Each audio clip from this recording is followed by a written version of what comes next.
perwakilan dari peserta Diklat Calon Kepala Sekolah tahun 2021 dari SLB Negeri A Citerep, Kota Cimahi. Diklat Calon Kepala Sekolah tahun 2021 dilaksanakan melalui 4 tahap, yaitu On the Job Training 1, In Service Training 1, On the Job Training 2, dan In Service Training 2. Pada kegiatan On the Job Training 2, saya melaksanakan rencana proyek kepemimpinan di sekolah asal, kajian manajerial di sekolah asal dan di sekolah magang, dan peningkatan kompetensi di sekolah magang. Rencana proyek kepemimpinan dimulai dari mengidentifikasi permasalahan pembelajaran yang terjadi di sekolah asal. Seperti itu, jadi memang sebetulnya permasalahan-permasalahan di sekolah kita itu juga banyak sekali gitu. Memang dalam waktu yang sekejap itu tidak mungkin itu permasalahan itu bisa teratasi. Berdasarkan data hasil mutu sekolah atau hasil EDS atau hasil pemetaan SNP sekolah, masalah utama pembelajaran ditemukan pada standar proses, bahwa pembelajaran belum berpusat pada peserta didik. Untuk mengatasi permasalahan tersebut, disusunlah rencana proyek kepemimpinan berupa peningkatan kemampuan kecakapan hidup peserta didik melalui workshop penyusunan program pembelajaran individual yang dilaksanakan 2 siklus.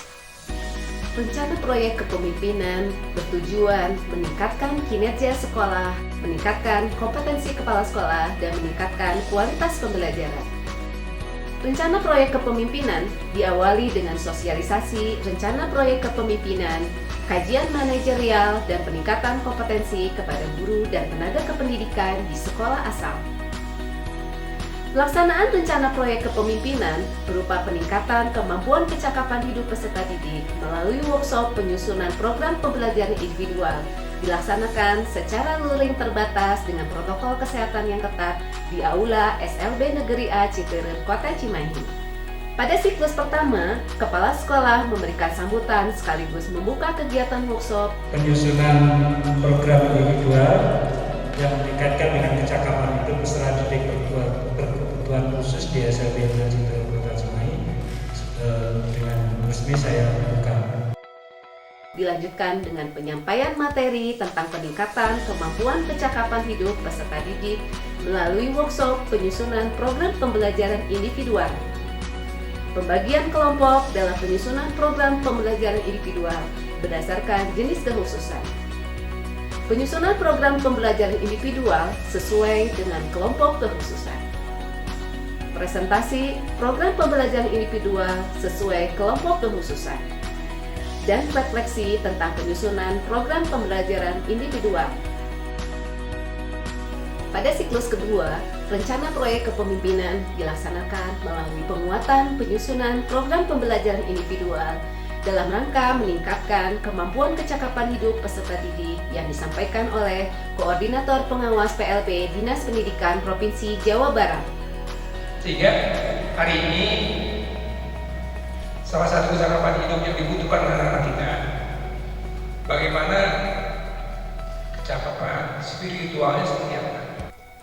Untuk mengetahui keberhasilan keterlaksanaan dan keberhasilan kegiatan rencana proyek kepemimpinan, maka dilaksanakan monitoring dan evaluasi rencana proyek kepemimpinan yang terdiri dari monitoring pelaksanaan kegiatan rencana proyek kepemimpinan, peningkatan kompetensi kepala sekolah hasil AKPK dalam rencana proyek kepemimpinan, evaluasi hasil kegiatan rencana proyek kepemimpinan, dampak keberhasilan program atau kegiatan rencana proyek kepemimpinan terhadap peningkatan kualitas pembelajaran bagi peserta didik, pencapaian student well-being atau kebahagiaan peserta didik. Sebenarnya kegiatannya berdiri, tapi saya sebagai kepala sekolah memberikan apresiasi yang sebesar-besarnya. Kegiatan ini tentunya memang dari sisi kepentingan Bu Dewi ya, tapi dari sisi kepentingan sekolah yang sangat bermakna sekali. Kegiatan ini saya sangat bermanfaat, bukan ketika mungkin ada kegiatan yang berhubungan dengan tugas, tapi mudah-mudahan ini lebih baik. Jadi kalau bahasanya memang lebih sangat bermanfaat pertemuan kemarin itu Bu Dewi, terima kasih. Jadi semakin membuat bahwa oh ternyata memang PPI itu layak dibuat sebagai mungkin pasangannya asesmen ya. Kegiatan berikutnya adalah kajian manajerial.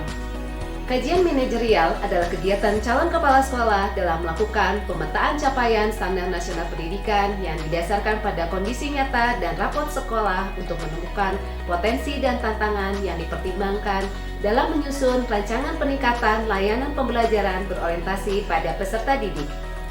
Kajian manajerial ini dilaksanakan di sekolah asal dan di sekolah magang.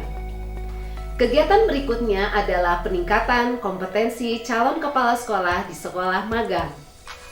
Peningkatan kompetensi adalah kegiatan calon kepala sekolah untuk meningkatkan kompetensinya berdasarkan kebutuhan individu dengan belajar dari kepala sekolah magang 2. Calon kepala sekolah memilih salah satu dimensi kompetensi berdasarkan hasil AKPK yang memiliki skor rendah.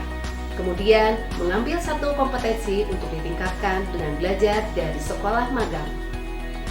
Peningkatan kompetensi diawali dengan membuat kesepakatan pertemuan dengan kepala sekolah magang 2, wawancara dengan kepala sekolah magang 2 dan wakil kepala sekolah urusan sarana dan prasarana berkaitan dengan pengelolaan standar sarana dan prasarana di sekolah magang. Observasi mengenai sarana dan prasarana di sekolah magang 2. Mengumpulkan data sebagai dokumen yang terkait dengan sarana dan prasarana di sekolah magang 2. Demikianlah pelaksanaan kegiatan on the job training 2 yang dibuat untuk menggambarkan kegiatan rencana proyek kepemimpinan, kajian manajerial dan peningkatan kompetensi mulai dari tahap persiapan, pelaksanaan, dan hasil kegiatan. Wassalamualaikum warahmatullahi wabarakatuh.